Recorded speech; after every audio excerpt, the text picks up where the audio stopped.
My name is Sienna Vale. I was 31 years old. And 6 weeks away from marrying the man I thought I understood. When one text message made me question every dinner, every shared bill, every quiet promise we had ever made, my boyfriend, Marcus Reed, texted me at work and said, "Wedding's off, unless you sign a prenup, giving me everything." I stared at the message for so long, my computer screen went dark. Then I typed back, "Send it over." That was the moment Marcus thought he had cornered me. What he did not know was that I had spent my whole life being underestimated by people who mistook calm for weakness. Marcus and I had been together for 4 years. Engaged for 1. Everyone said we were the sensible couple. The steady couple. The kind of couple who had already survived enough small arguments to know how marriage would work. At least, that was what I believed. We had picked a venue. I had paid most of the deposits. I had been covering the apartment, groceries, utilities, and half of Marcus's car payment. Because he always said his consulting job was between contracts or waiting on invoices. I never called it sacrifice. I called it building a life. That Tuesday afternoon, while I sat in the teacher's lounge eating a granola bar for lunch because I was trying to save money for centerpieces, Marcus sent another text. "We need to talk about protecting our future. I want a prenup. Actually, I need one. Wedding's off if you don't sign." I called him immediately. "A prenup?" I asked. "Marcus, we've never discussed this." His voice was cold, like he had rehearsed it in a mirror. "Well, I'm discussing it now. Gwen just got divorced and almost lost everything. I won't be stupid like her." Gwen was his ex-girlfriend.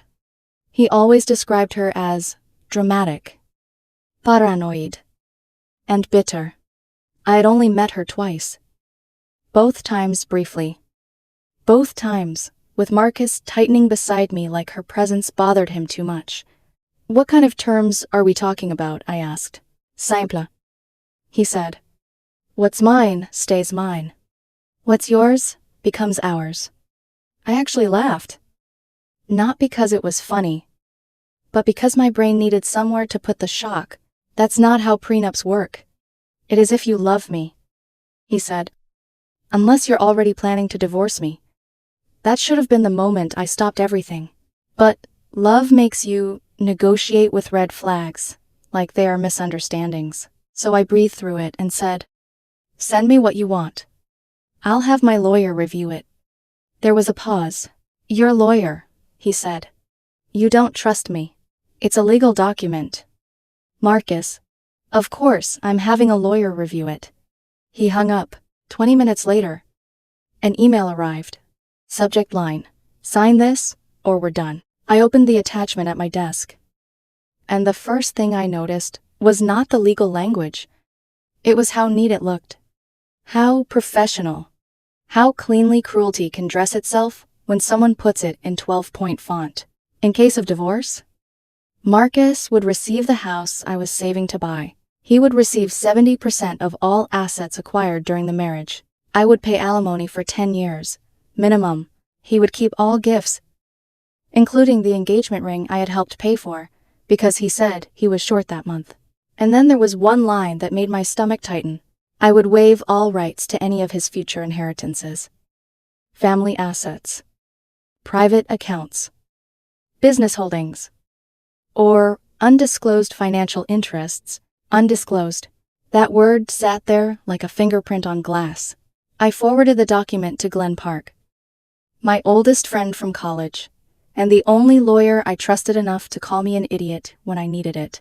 His reply came back 9 minutes later. "Sienna, this is insane. Possibly unenforceable. Also, that inheritance language is weirdly specific. Let me die." I told Marcus I was reviewing it. He seemed pleased. Smug. "Avon. Good," he said that night, while scrolling through wedding cake photos on his laptop. "Gwen's lawyer helped with it. She's brilliant. Your ex-girlfriend's lawyer wrote our prenup. She understands what happens when people don't protect themselves." I watched his face in the blue laptop light. 4 years beside him.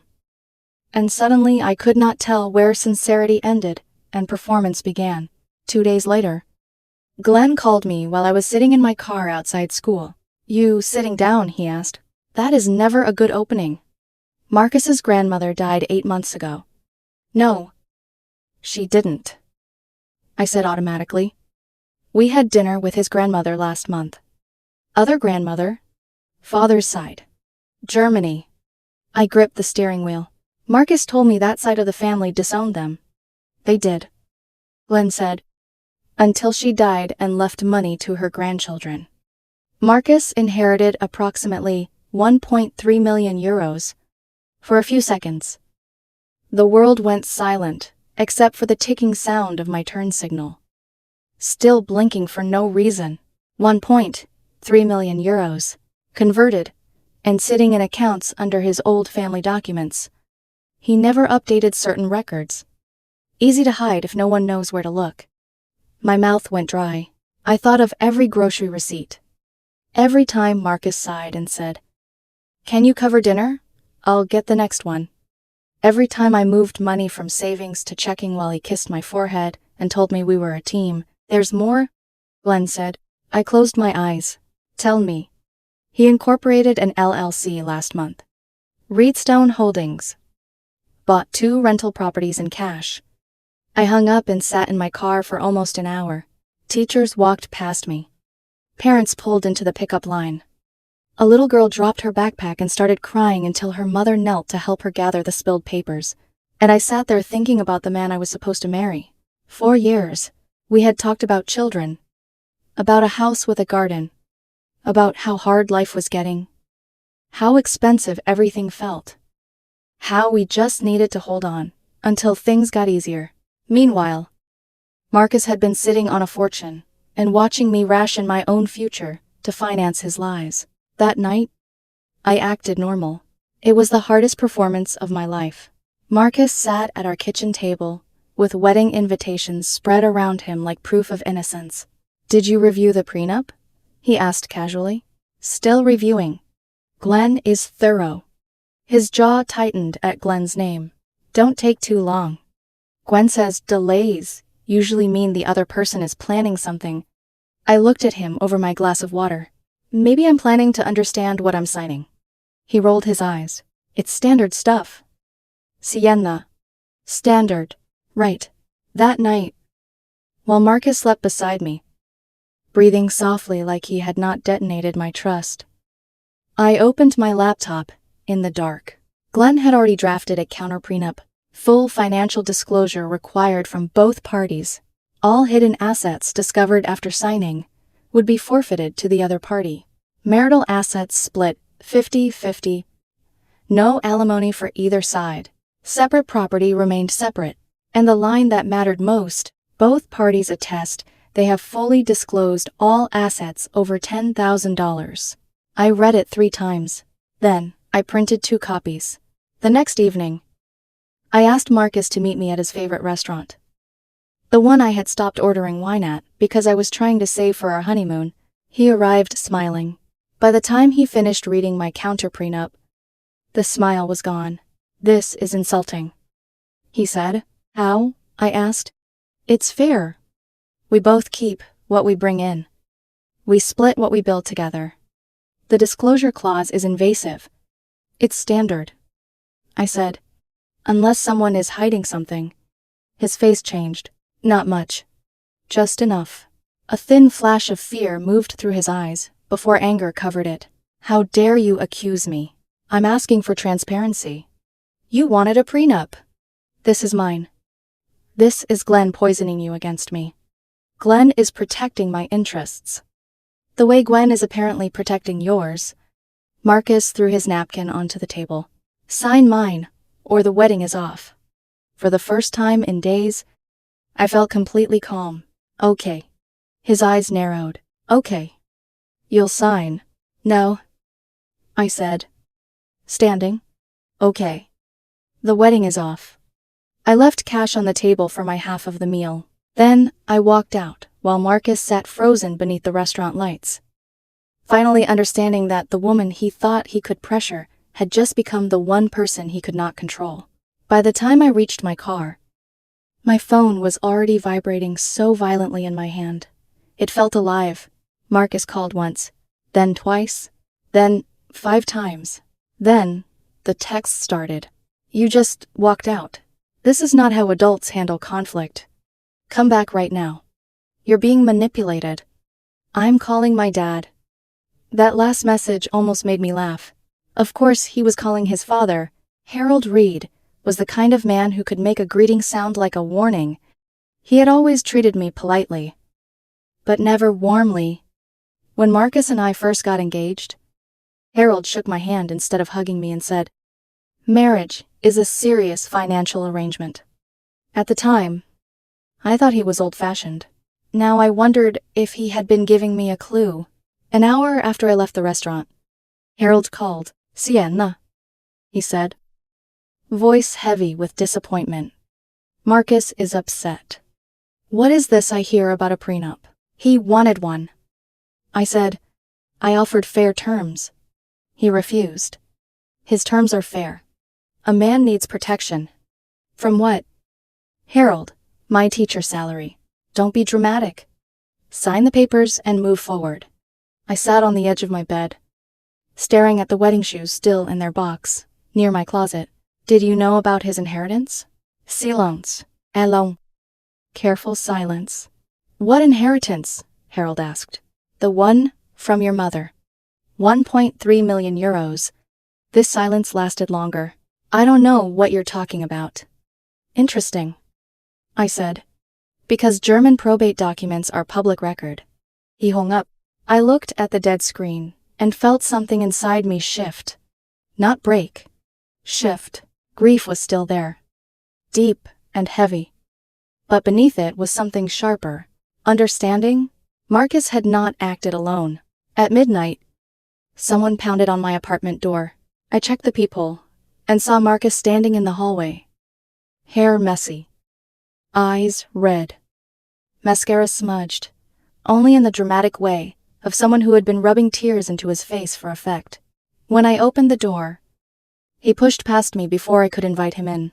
"How could you embarrass me like that?" he demanded. "Embarrass you? You walked out in public. You lied to me for 8 months. His expression flickered. "I don't know what you mean." 1.3 million euros. "Marcus." He froze. Not flinched. Froze. The room went so quiet I could hear the refrigerator humming. "Finally," he whispered. "Who told you that? Does it matter?" "Yes. It matters. Someone violated my privacy. You inherited a fortune and kept it secret while I paid for everything. It's my inheritance." "Then why did your prenup specifically mention protecting future inheritances and undisclosed assets?" "That's different." "How?" "I was protecting myself. From your broke teacher fiancé." His face hardened, then softened so quickly, it looked practiced.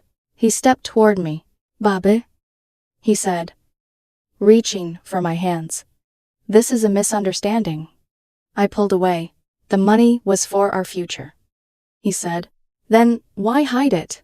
"I wasn't hiding it. I was waiting for the right time." "The right time being, after I signed away any rights to it?" His eyes sharpened. "You were never supposed to find out." There it was.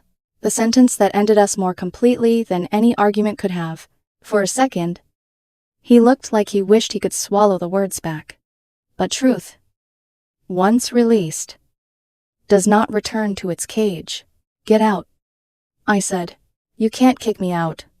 I live here." "No. You don't. You stay here. Your name is not on the lease. You get mail here when it is convenient." His mouth twisted. "I'll tell everyone you're a gold digger." "With what gold?" I asked. "You're the millionaire. Remember?" He stared at me like he hated that I still had a voice.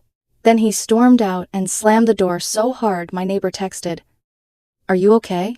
I typed back, "I think I finally am." The next morning, I woke up to find Marcus had gone to war before breakfast.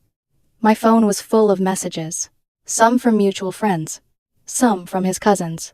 Some from women in his wedding party who had never liked me but had always smiled at bridal brunches. I can't believe you demanded his family money.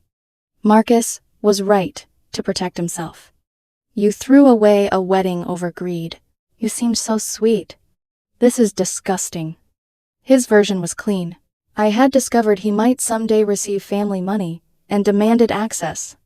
When he protected himself with a prenup, I threw a tantrum, humiliated him in public, and called off the wedding by 9 in the morning.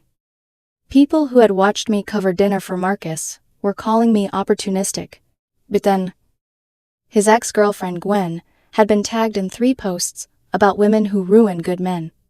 I sat at my kitchen table in my robe, drinking coffee that had gone cold, reading lies written by people who had not asked me a single question. Then I did something petty. I took screenshots of the prenup Marcus sent me. I blocked out personal addresses and account numbers. Then I posted the pages with one caption: the fair prenup I was asked to sign. For context, I am a teacher, making $52,000 a year. Marcus wanted 70% of marital assets, 10 years of alimony. And the house I was saving to buy? Nope.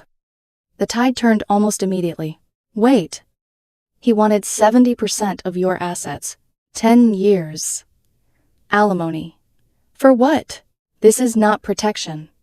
This is robbery with stationery. Girl. Run. Marcus called me screaming, "Take that down. That is a private document. You made it public when you lied about me.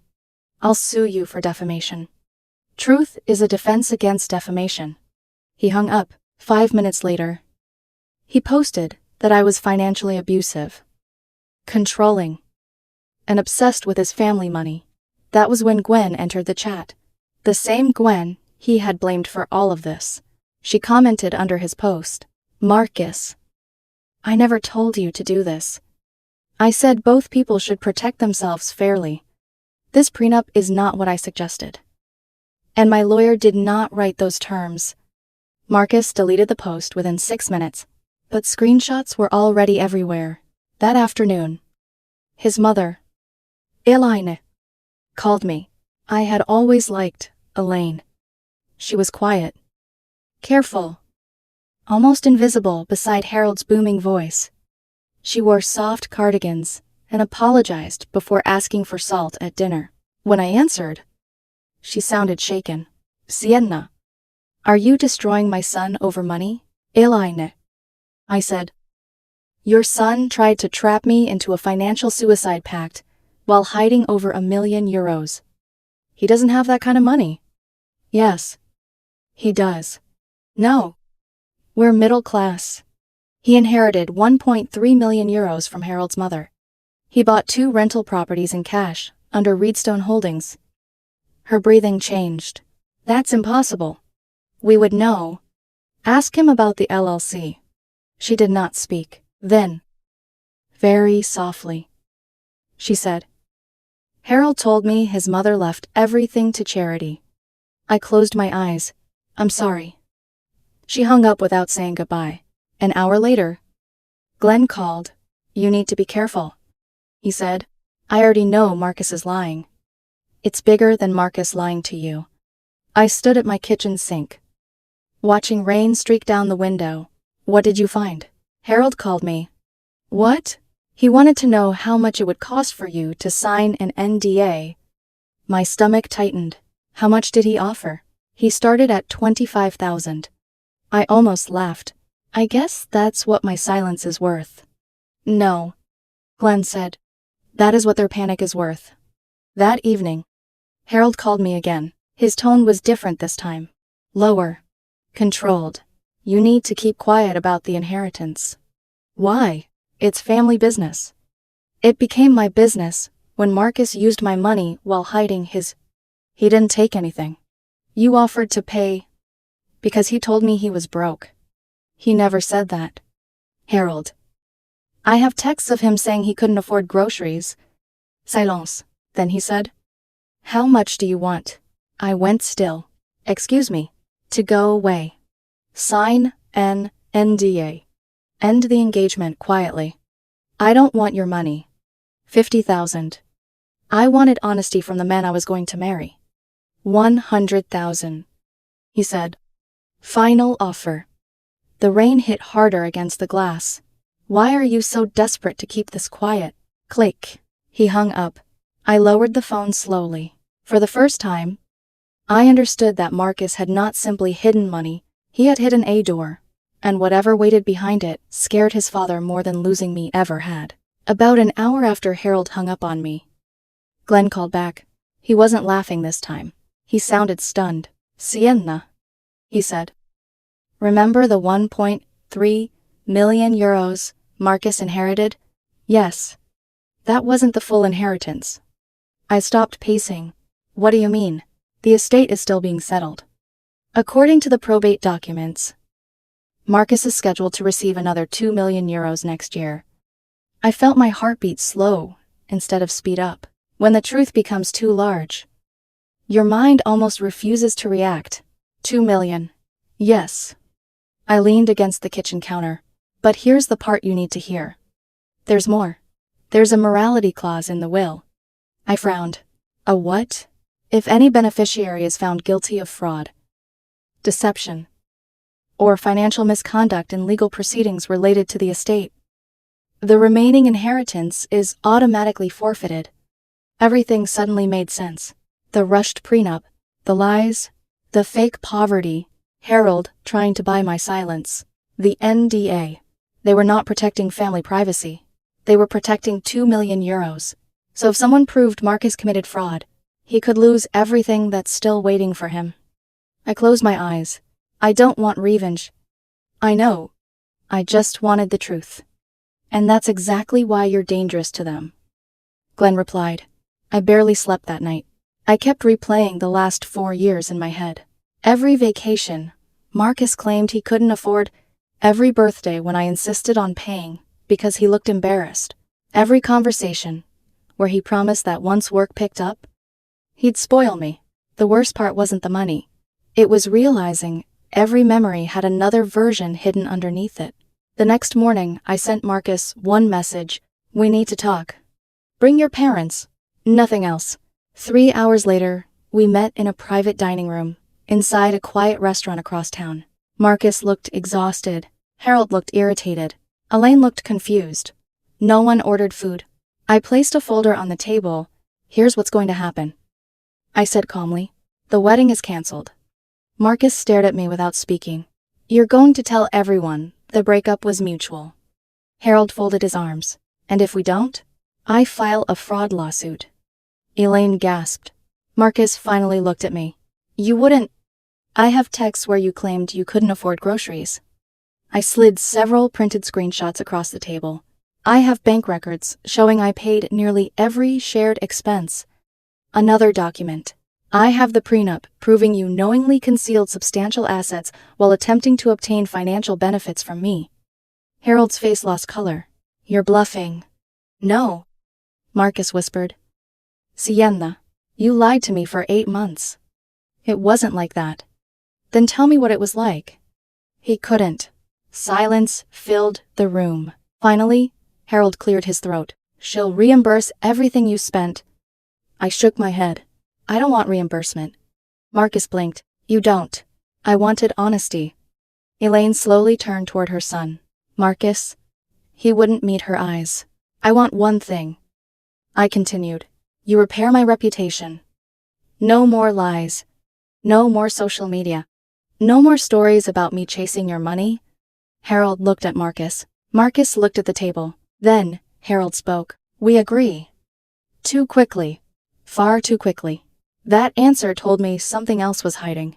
People who know they're innocent negotiate. People protecting secrets surrender. We announced publicly that the wedding had been cancelled because we had grown apart and wanted different futures. Friends accepted it. The messages stopped. Life became strangely quiet. For almost a week. Then Gwen called me. Marcus's ex-girlfriend. Sienna, she said. Can we meet? We met at a coffee shop downtown. She looked uncomfortable before she even sat down. I owe you an apology.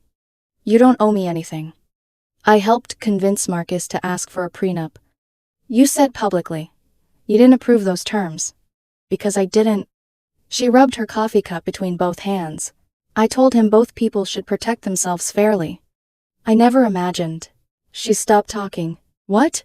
I found out about the inheritance after you posted the prenup. I waited.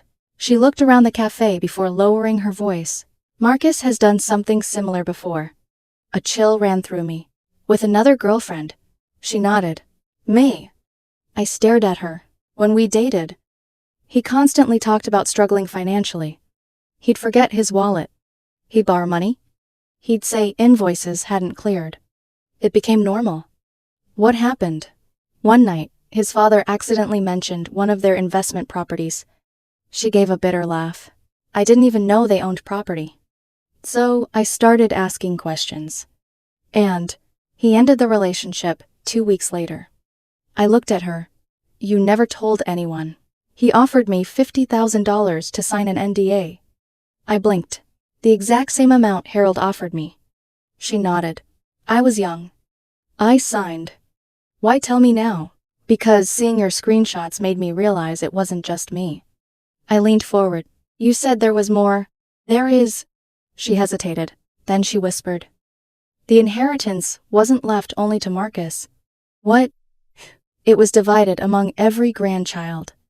I frowned, but Glenn said, he only searched Marcus's portion. She swallowed hard. The cousins in Germany don't even know their grandmother died. For several seconds, I simply stared at her. What did you just say? Harold told them she was too sick for visitors. They've been sending birthday cards, Christmas gifts, flowers. They think she's still alive. That can't be true. I wish it weren't. How do you know? I accidentally saw emails on Marcus's laptop when we were dating. At the time, I thought they were family updates. Looking back, her face turned pale. I think someone was pretending to be the grandmother. My heart pounded. If that's true, it isn't just lying anymore. No. It becomes fraud.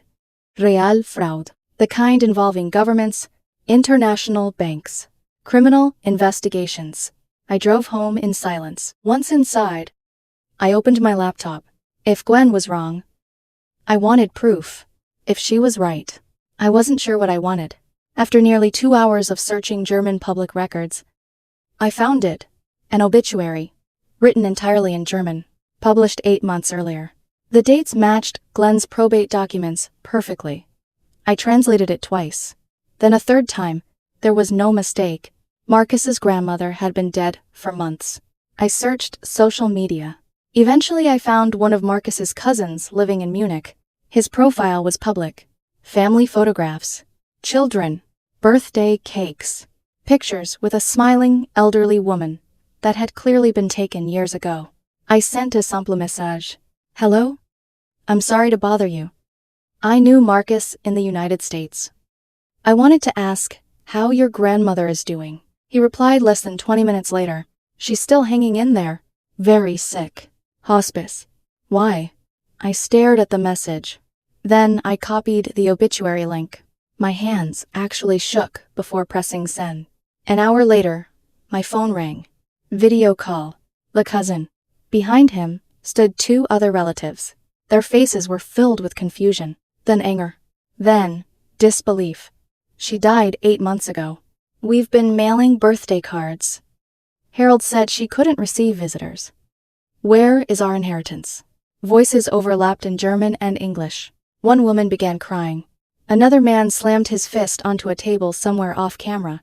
I told them everything I knew. Nothing more. Nothing less. Then I gave them Glenn's contact information. The next morning, Marcus called. For the first time since all of this started. He sounded genuinely terrified.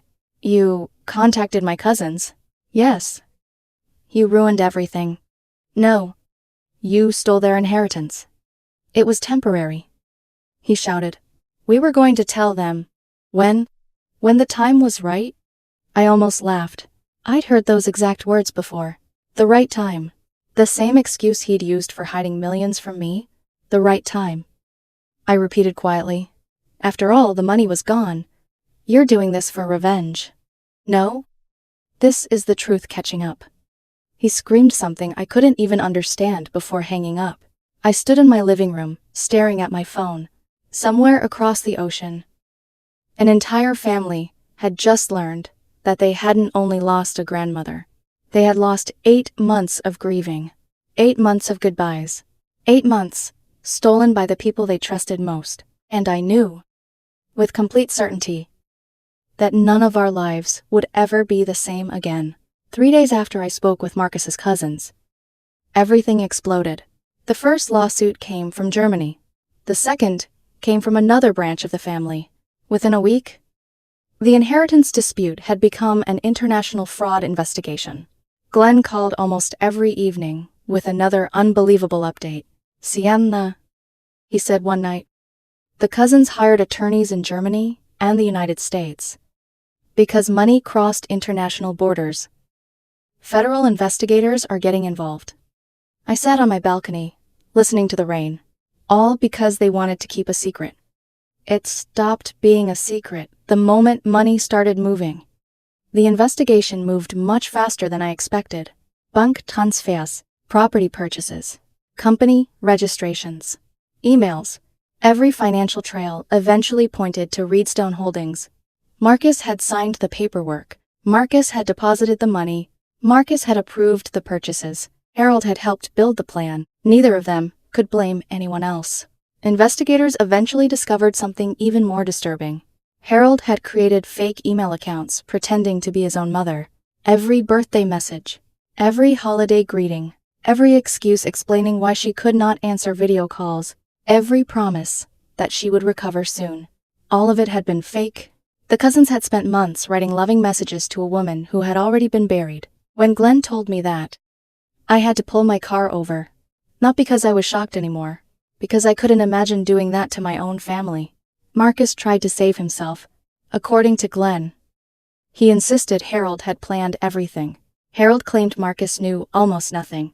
Unfortunately for both of them, digital records rarely care about family loyalty. The fake accounts had been created from Marcus's laptop. The rental properties were purchased through his LLC. The deposits landed in accounts he controlled. The evidence connected itself. Several months later, the court ordered Marcus to repay more than 800,000 euros. Plus interest. The remaining inheritance, nearly 2 million euros, was immediately cancelled under the morality clause in his grandmother's will. Everything he had tried so desperately to protect disappeared overnight. Harold pleaded guilty to multiple financial crimes and accepted probation, enormous fines, and permanent restitution obligations. Elaine divorced him shortly afterward.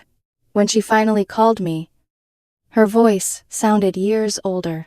Sienna, she whispered. I owe you an apology. You don't owe me anything. I do. I believed my husband. I believed my son.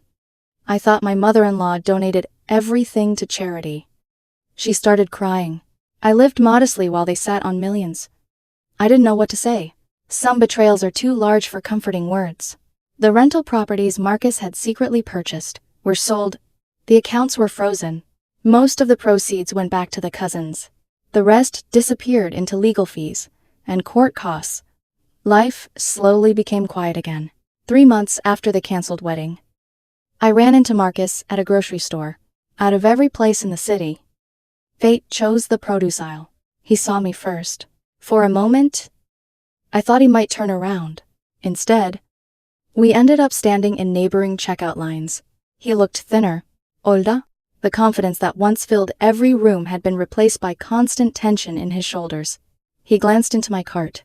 Fresh vegetables, coffee, flowers, nothing remarkable. Then he looked down at his own. Store-brand pasta, frozen vegetables, paper coupons folded neatly beside his wallet. He noticed me looking. This is your fault, he said quietly. I met his eyes. No. This is consequence. I loved you. You loved my willingness to pay for everything. I was going to tell you. When? He didn't answer. I was going to share the money. When? Again. Silence. Then he whispered. Eventually. I smiled sadly. Eventually isn't honesty. The cashier interrupted. Sir, your card was declined. Marcus stared at the payment terminal. He tried again. Declined. A third attempt. Still declined. Embarrassed. He quietly asked the cashier to remove several items. He carried one small grocery bag toward the exit. Halfway to the door, he stopped. Without turning around, he said, Terrence was easier to fool. For just a second, I almost felt sorry for him. Then I remembered every month I had skipped buying things I needed because he claimed he couldn't afford rent. I remembered every promise, every lie, every manipulation disguised as love. I answered calmly, That may be the most honest sentence you've ever spoken. He walked away without looking back. The wedding venue refunded almost everything after I explained what had happened. The manager happened to be going through her own divorce. She understood. Instead of losing the money forever, I booked the trip I had postponed for years. Japan. I walked through Kyoto without checking my phone every 5 minutes.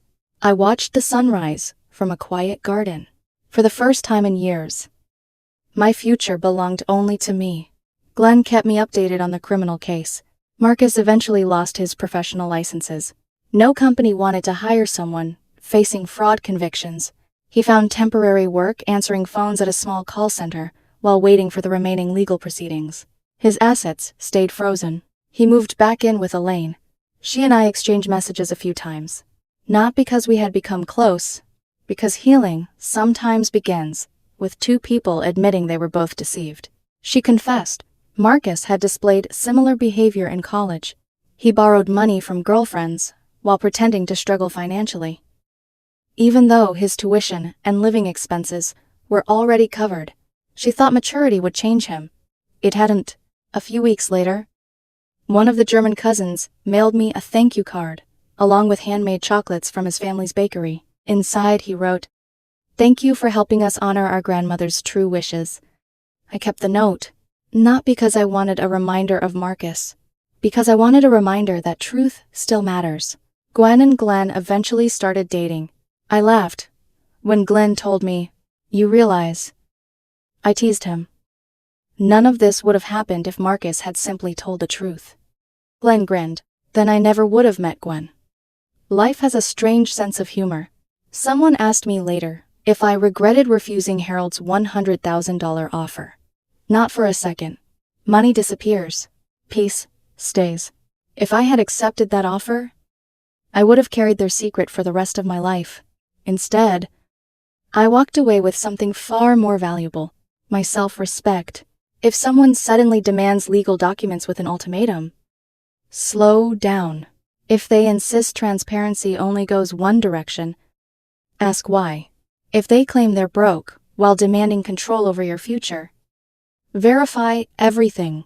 Love should never require blindness. Trust is beautiful, but trust without honesty is only another name for manipulation. Today I'm still teaching. I still live simply. I still believe in love. But now I also believe in reading every document, asking uncomfortable questions, and listening the first time someone shows me who they really are. Sometimes the most expensive lie isn't the money someone steals. It's the years they convince you to invest in a future that never truly existed.